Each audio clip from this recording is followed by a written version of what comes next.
नमस्ते दोस्तों।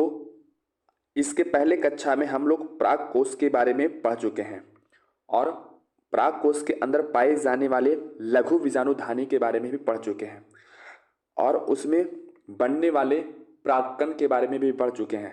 लेकिन आज हम लोग समझेंगे कि ये प्राग कोश जो होता है क्या होता है। ये प्राग कोश जो होता है उसका अस्फुटन क्या होता है, प्राग कोश का अस्फुटन कैसे होता है, ये कैसे इसके अंदर से प्राग कण जो है वो बाहर निकल आते हैं, इसके अंदर क्या परिवर्तन होता है जिस कारण से यह जो खुद जो है वो अपने आप को स्फुटित कर देता है और प्राग कण जो है वो बाहर निकल आता है।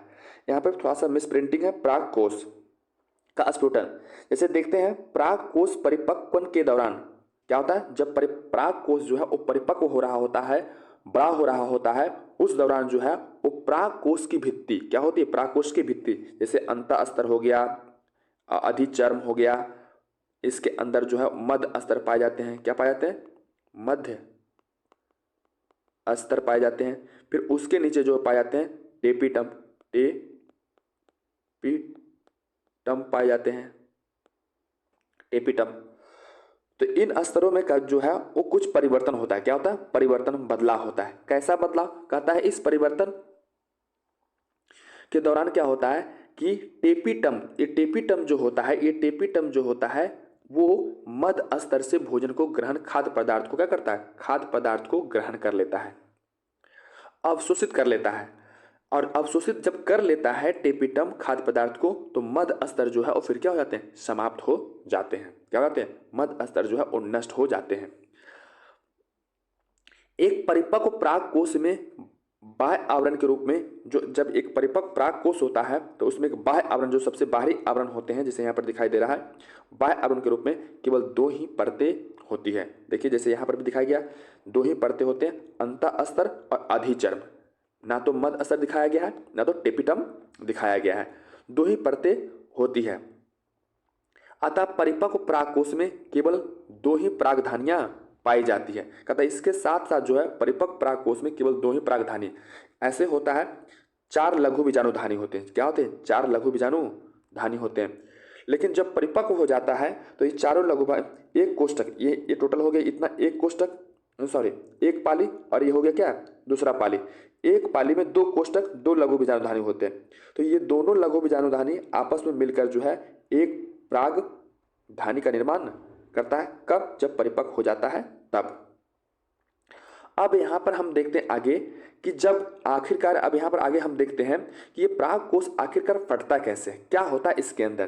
कहता है जब मौसम शुष्क होता है, क्या होता है, मौसम जो है वो शुष्क होता है, ड्राई होता है, तब जो है अंतःस्तर क्या होते हैं, अंतःस्तर, मिस प्रिंटिंग है यहाँ, अंतःस्तर में जल की कमी होती है। क्या होती है, जल की कमी। ये अंतःस्तर होता है, इसमें क्या होती है, जल की जो है वो कमी हो जाती है।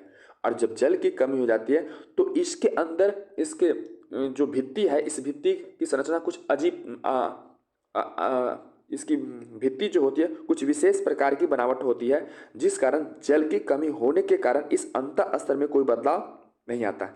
लेकिन इसके ऊपर जो है बाह्य स्तर पाए जाते हैं। अब ये बाह्य स्तर जो होता है, कहता है बाह्य स्तर में भी जल की क्या होती है, कमी होने लगती है। अंतःस्तर के ऊपर क्या होता है, बाह्य स्तर पाए जाते हैं।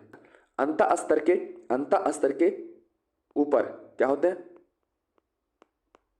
बाह्य स्तर पाए जाते हैं। ये बाह्य स्तर जो होता है इसके अंदर भी जल की कमी होने लगती है।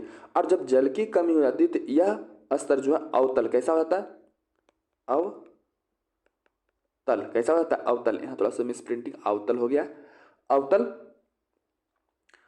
हो जाती है। अवतल होने का मतलब इस प्रकार से होना।